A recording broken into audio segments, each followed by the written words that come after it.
So Donald Trump may have just changed YouTube and in reality most social medias forever with his newest action now. If you're not aware, Donald Trump signed an executive order just a few hours ago at this point, essentially making sure that he is now, I guess, targeting social media platforms. Now, Trump is essentially targeting, well, let's see, Twitter, Google, Facebook, you name it, he's targeting it because of what he says is anti-conservative bias on their platforms. Trump essentially believes that these platforms that now billions of people are on should be doing more to make the conversation more equal and allowing pretty much everyone to have their say. He and many other conservatives believe that right-wing opinions are being censored on most of these platforms because, well, they believe that these platforms have political agendas that lean more to the left. Now, this has been a long-going debate for years now at this point, whether or not conservatives are actually being suppressed in these online venues at this point. And let me go ahead and be clear when I say this. Twitter, Facebook, Google's, YouTube, whatever social media you can really think of at this point, are a massive part of public discussion.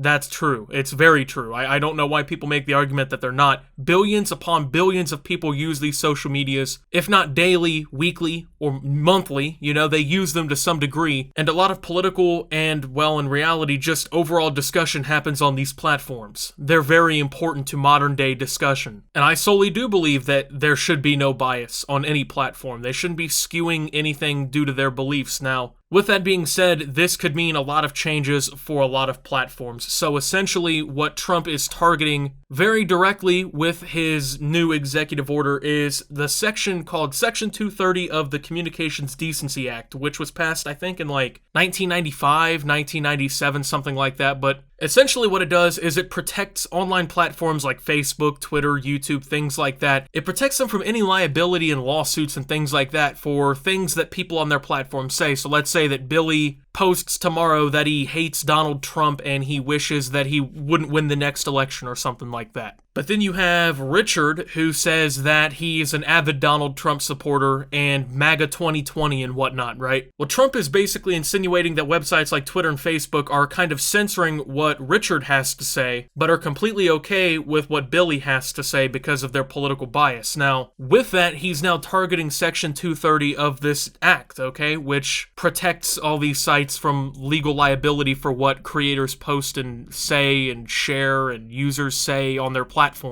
So let's say tomorrow I upload a video and I say basically like fuck something or someone and I make a bunch of like comments about them that may or may not be true or whatever, right? That person could sue me for slander and whatnot, but they can't really slander case YouTube, right? They can't just be like, oh, YouTube allowed for this to happen, because they're kind of protected by acts like this. YouTube isn't liable for anything that I say or do in the grand scheme of things, and Trump essentially is now targeting that act and trying to repeal that act, or at least have it reinterpreted. Now, obviously, this would make a huge hit for all of these different websites, especially someone like YouTube, because YouTube has faced its fair share of controversies in the past, Elsagate and all them. Well, let's say this act didn't exist. Hypothetically, at least from what I understand, YouTube could be held liable for people posting things like that. And if someone wanted to sue, they could sue YouTube for hosting that content. Or if, let's say, there's some copyrighted content, which, go figure, there's definitely none of that on YouTube. YouTube could hypothetically be held liable for that to a certain extent. Now, of course, there's other laws that kind of,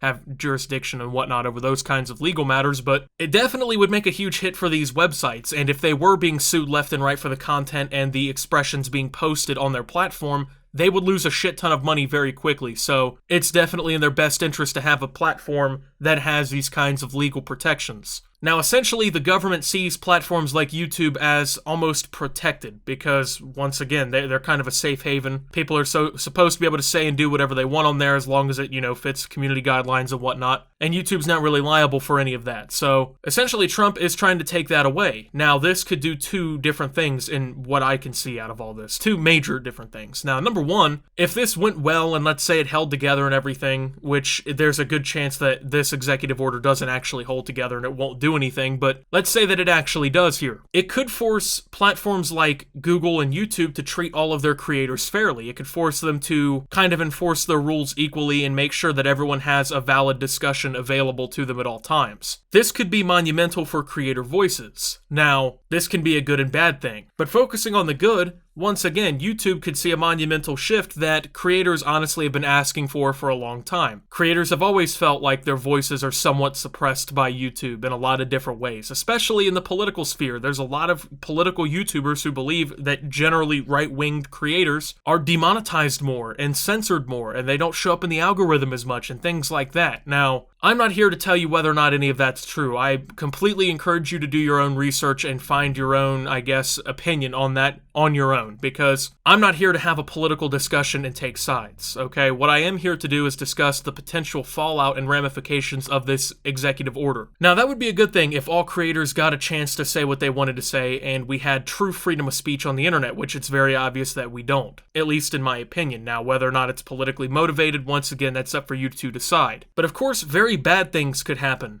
as well, and it could really fuck YouTube up at the end of the day. Once again, legal protections, they're being targeted here. Let's say that these legal protections are now stripped away from YouTube. Let's talk about them in specific because we're on YouTube at the end of the day. If YouTube is now held liable for the content that's posted on their platform, they would be fucked. YouTube would probably end up going under at a certain point because they just simply couldn't afford all of the lawsuits going against them. They probably would lose a lot of them, and even if they won some of them, I don't think they'd be able to recoup much of their losses. A platform like YouTube honestly hinges on the fact that it's protected from these kinds of things. So once again, we're talking about billions upon billions of people. 99.9% of us, we post good things. We're not breaking the law, we're not being assholes, and we're not posting content that YouTube would realistically be found liable for, right? But of course, there are people who do. There are people who do things like that, and you have to just kind of roll with that. If they don't have the legal protection from that, they could be fucked, simply because of these few bad apples. So, either way, YouTube would be forced to change pretty massively, right? Because if it does end up good, and creators do get to have their own voice, without the fear of YouTube silencing them, suppressing them, shutting them down, whatever you might have it, then YouTube is going to have to make a lot of internal changes to try and make sure that they're complying with that, and to make sure that they're not putting themselves into a bad situation. We already know that YouTube would not want to have to make all of these changes. It would cost money. It would cost a lot of resources. It would be honestly pretty bad for YouTube as a company because they would have to make all these changes pretty much overnight, pretty much instantly. They'd have to do a lot of things, but if it ended up bad, it would end up really bad. We would probably see very stark bad things for the platform. And at the end of the day, you know, this is all over whether or not people have an equal voice. If YouTube was attacked from every angle because they don't have this safe haven protection, essentially, YouTube could potentially go under, and it could be really bad, obviously. Now, if that happened, obviously, when it comes to YouTube, nobody has a voice. They'd have to go find other platforms to upload videos onto and do things with. That voice would essentially be shut down. Now,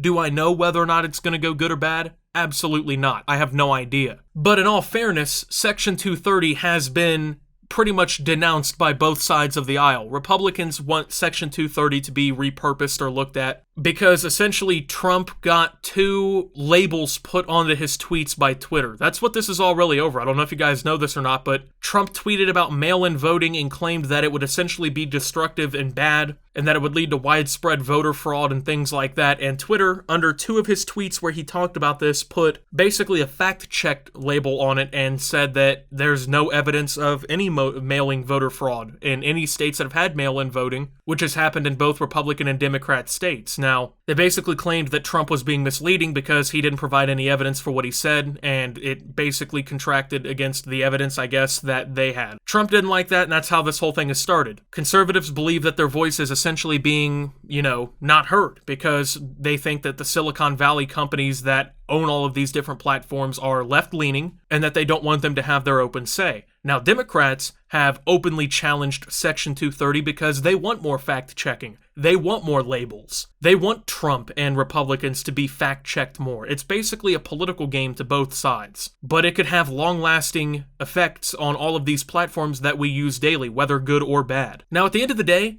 once again, I don't know what's going to happen with this. I'm not a fucking political expert or anything like that. I'm not here to tell you how to think politically. At the end of the day, I really don't care, about whatever you believe. I'm here for the implications it can have for this platform. I'm here for the effects that it can have on the social media we use every day. It could be good or it could be bad. We really don't know yet. We haven't really seen it happen. But in all reality, it's very unlikely that this is ever going to have any real effect. I mean, if anyone thinks that these social media companies are going to sit down and take this then they're sorely mistaken. If you think Twitter and YouTube and Facebook are just going to be like, okay, we're fine with having our status stripped from us and being legally liable for all of this content, and you don't think that they're not going to sue over that, then bad news, because it will happen. If this really goes far enough, you will see lawsuits. Whether Facebook does it, YouTube does it, or if all of them do it, it doesn't matter. You're going to see lawsuits because these companies don't want to be liable for that kind of content. And in reality, they shouldn't, because you can't realistically police billions of active users. You can't. You can't be held liable for everything that those billions of people collectively say. But you can allow everyone to have an open voice. That is possible. And I think that that would be a good thing. If these companies truly are suppressing people based on political beliefs, then, well,